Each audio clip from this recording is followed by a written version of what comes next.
Learn English with English Daily Podcast. We upload your podcast every day, so listen and grow like a pro as an English speaker. Listen now, the story and vocabulary and idioms will be discussed in the end. Don't forget to like, share and subscribe the channel.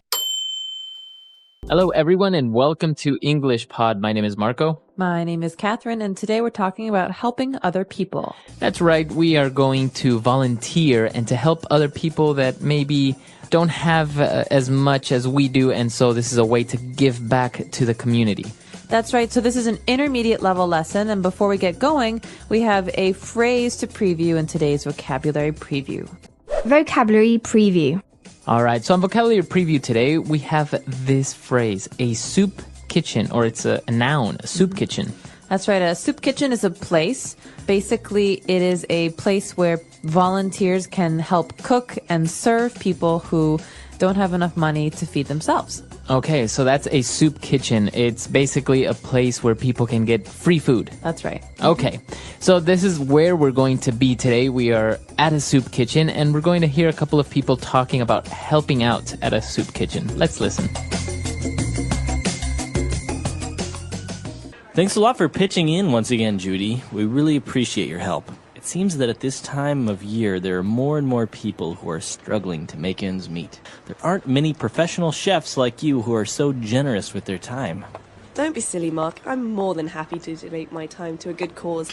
Volunteering at the soup kitchen has been really rewarding for me. You know, it's satisfying to provide good meals for those who are less fortunate. I feel like I'm really making a difference in some small way. Well, your skills are definitely appreciated here. The people who come here have fallen on hard times, and a delicious hot meal can really bolster their spirits.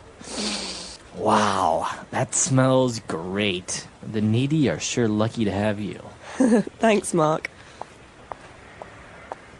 Here you go. Enjoy your meal. Thank you, my dear. Oh, this looks lovely. You're welcome. Hello, sir. Today we have... George, what are you doing here? Hey, Judy, I'll have a little of everything, thanks. Smells great. George, seriously, what are you doing here? I haven't seen you since our divorce was finalized. You've got no right to be here. You're hardly homeless. Don't be like that, Judy. I really miss your home cooking. All right, we're back. So obviously this person, George, he didn't really need the food, but apparently I think he's divorced from his wife, and he was like, oh, I need your food. But other people that were there were very much in need of this food, so why don't we take a look at some of the words and phrases on language takeaway. Language takeaway. Well, we've got a couple of interesting words here at the beginning that have to do with volunteering or helping other people. The first phrase we have actually is to pitch in. That's right, to pitch in. So when you pitch in, that's a way of saying helping, right? That's right, to help. So I could ask you for your help with something. I could say, hey, Marco, can you pitch in a little of your time with this project I have? Okay, so dedicate or to help, to pitch in. So when you pitch in, you are helping. This is a really common phrase, very colloquial though, right? To pitch in, that's right. Okay, and then moving on, another adjective when a person likes to help or gives money to the poor, that person is generous. That's right. So generous is an adjective. That means a person can be generous or an effort can be generous. For example, a very famous generous person is...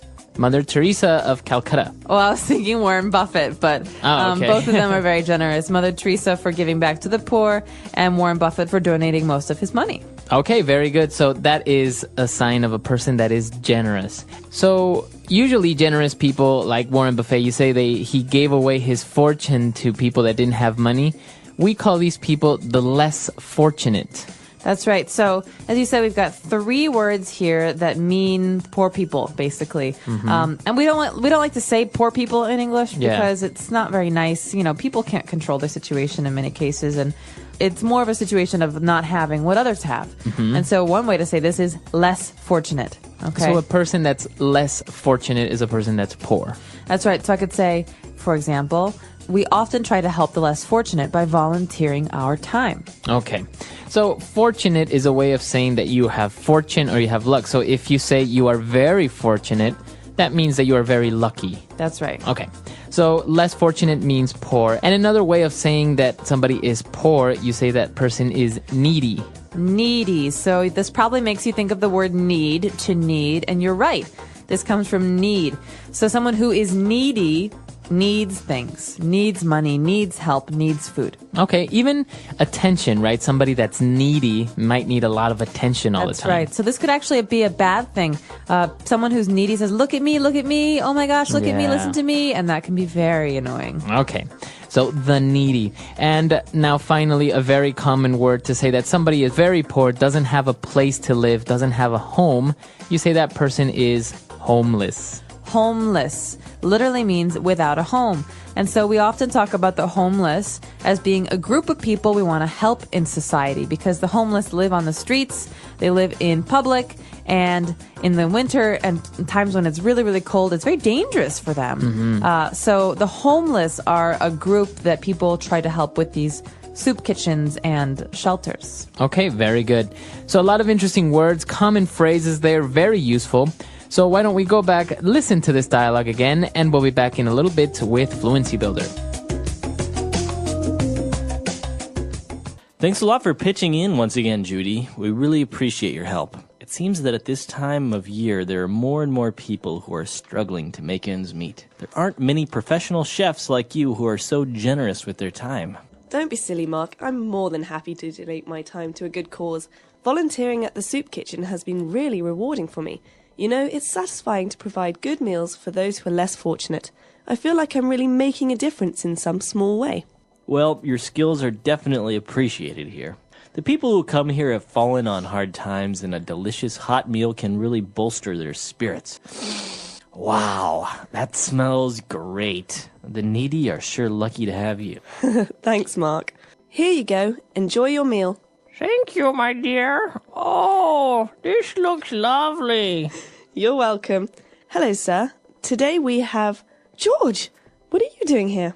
Hey, Judy, I'll have a little of everything, thanks. Smells great. George, seriously, what are you doing here? I haven't seen you since our divorce was finalized. You've got no right to be here. You're hardly homeless. Don't be like that, Judy. I really miss your home cooking. All right, we're back. So on Fluency Builder today, we have 3 key phrases. So we're going to take a look at those now. Fluency Builder. Okay, so what is our first phrase? Our first phrase comes from the beginning of the dialogue with Mark, who says, you know, there are some people who are struggling to make ends meet. So the phrase here is to make ends meet. Okay, to make ends meet. So if you take a look at this phrase, it's very hard to determine what that actually means. What does it mean? Well, think about a string. If you want to make a circle out of that string, you have to connect the ends, right? And I think of that as being about your income and the money that you spend. I cannot make ends meet if I earn $10 every week, but I spend $15 on my house and my food. Right. Okay. So not being able to make ends meet means you spend more than you earn. Okay. And that's not about cars and fancy TVs. That's about your house, your heat, your bills, and your food. Right. But I say, I've been able to make ends meet for a while now because I have a pretty good job. Okay, so to make ends meet is to be able to pay for your necessities. Okay. But he can't make ends meet means he can't support himself financially. Okay, very good. So to make ends meet is pretty much to satisfy your basic necessities. Financially, okay. Very good. And moving on, when we were talking about generosity and people helping out, you know, if you help people that are less fortunate, you are making a difference in a small way. Okay, so this is a phrase that we hear all the time in the States. I'm not sure if it's the same in other English-speaking countries, but it's a very popular phrase. We talk about making a difference or trying to make a difference, and it's not very clear what a difference really is. But generally, this means doing good things for other people. Okay. Okay, so celebrities try to make a difference with their money and their fame. Some people try to make a difference by working at homeless shelters or at soup kitchens. And so there are many different ways to make a difference, but it's basically the idea that you volunteer or you give money to help other people. Okay, very good. So even if, for example, you recycle, you can say you're making a difference in the environment. That's right, you're making a difference. Usually a difference is a positive thing. So keep that in mind. Very good. And for the last phrase on Fluency Builder today, we say that people who come here have fallen on hard times. So people that have fallen on hard times. What does it mean if you fall on hard times? Well, basically, hard times are difficulties, right? So not being able to make ends meet, not being able to pay for your food and your housing. And so we have the verb to fall. You've fallen on hard times because you've gone from a place where you're comfortable to a lower place, a place where life is really hard. Right. And so think of this as a fixed phrase. He fell on hard times, or they fell on hard times. This means they don't have much money, or they can't support themselves, or they went bankrupt, for example. So somebody that loses their job may have fallen on hard times. That's right. Okay. And there's one more phrase here that deserves a little attention. We heard this word to bolster. To bolster is a verb that means to improve. So a hot meal can really bolster their spirits. That means it can make them feel better. So to bolster their spirits means to make them feel happier, to lift their spirits. That's right. Exactly what you said, to make them feel happier. Okay, awesome. So a lot of interesting phrases there. Ways that you can talk in English about making a difference, about volunteering. Very interesting stuff. Very good for conversations between friends and family. So why don't we go back, listen to the dialogue again, and we'll be back to talk a little bit more. Thanks a lot for pitching in once again, Judy. We really appreciate your help. It seems that at this time of year, there are more and more people who are struggling to make ends meet. There aren't many professional chefs like you who are so generous with their time. Don't be silly, Mark. I'm more than happy to donate my time to a good cause. Volunteering at the soup kitchen has been really rewarding for me. You know, it's satisfying to provide good meals for those who are less fortunate. I feel like I'm really making a difference in some small way. Well, your skills are definitely appreciated here. The people who come here have fallen on hard times, and a delicious hot meal can really bolster their spirits. Wow, that smells great. The needy are sure lucky to have you. Thanks, Mark. Here you go. Enjoy your meal.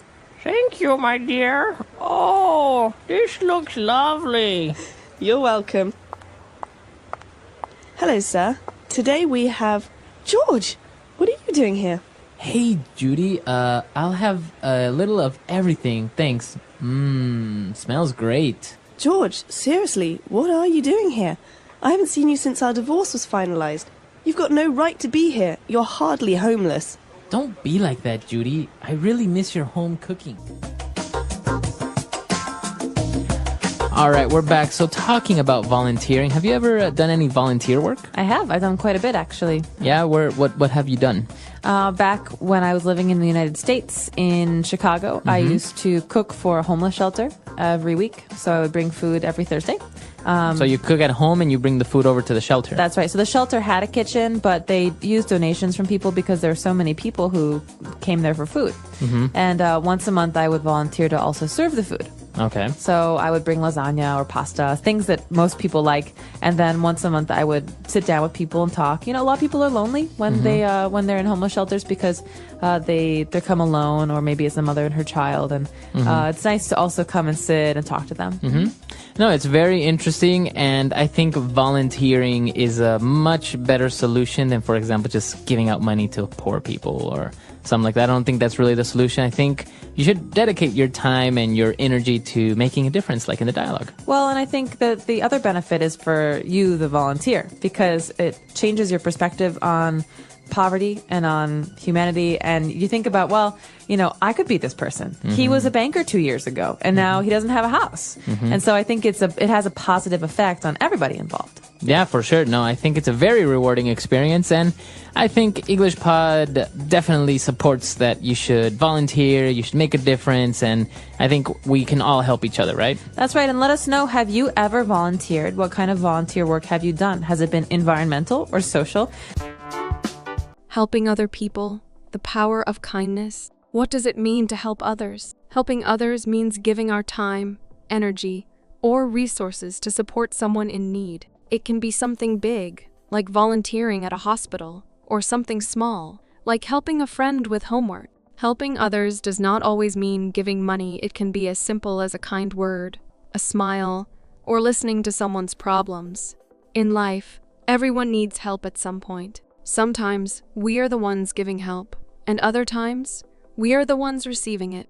Helping others makes the world a better place and brings happiness to both the giver and the receiver.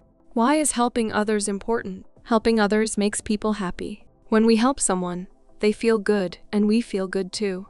A simple act of kindness, like helping a friend or a stranger, can bring joy to both the giver and the receiver. Helping others builds strong relationships. When we support and care for others, we create friendships and trust. People appreciate kindness, and helping them can strengthen the bonds between us. Helping others makes the world a better place. When people work together and support each other, communities become stronger. A society where people help one another is a society full of kindness, respect, and love. Helping others teaches kindness. When we help people, we learn to be patient, understanding, and caring. It helps us see the struggles of others and reminds us to be grateful for what we have. Helping others can come back to us. One day, when we are in need, someone might help us in return. Acts of kindness create a cycle of goodness that spreads from one person to another, making life better for everyone. Ways to help others. There are many ways to help others in our daily lives. Helping does not always mean giving money. It can be through time, effort, or even kind words. When we help people, we make life easier for them and create a positive environment around us. Helping family. Family is the first group of people we are connected to. Helping family members makes home a happier place. We can help by doing chores, listening to their problems, and supporting them in difficult times. Helping parents with housework, taking care of younger siblings, and assisting elderly family members are simple ways to show love and care. Helping friends. Friends are an important part of life, and helping them strengthens our relationships. We can help by being there when they need someone to talk to, sharing things with them, or supporting them in their studies. A good friend helps during difficult times and celebrates during happy moments. Helping strangers. We do not need to know someone to offer help.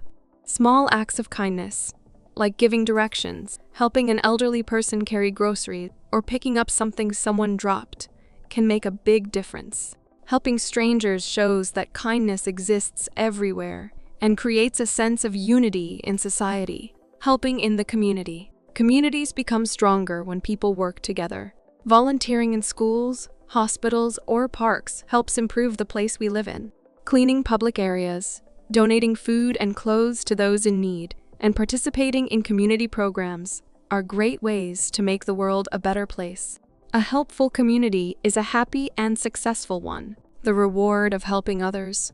Helping others does not only benefit those who receive help, but it also makes us feel happier and more connected to the world. When we help others, we learn kindness, patience, and understanding. It creates a chain of goodness. When we help someone, they may help another person, and the kindness continues. Helping others is a small act that can make a big difference. Even a small gesture, like holding the door for someone or giving a kind word, can brighten someone's day. The more we help, the more we spread kindness, making the world a better place for everyone. The English Pod Audio Review. Listen to the meaning, then say the vocabulary word. Set to work vigorously. Pitch in. Willing to give away one's money, time, etc. Generous. Give something for free to a good cause. Donate. Be in a difficult situation. Fall on hard times. People who need practical or emotional support. Needy. Almost not. Hardly.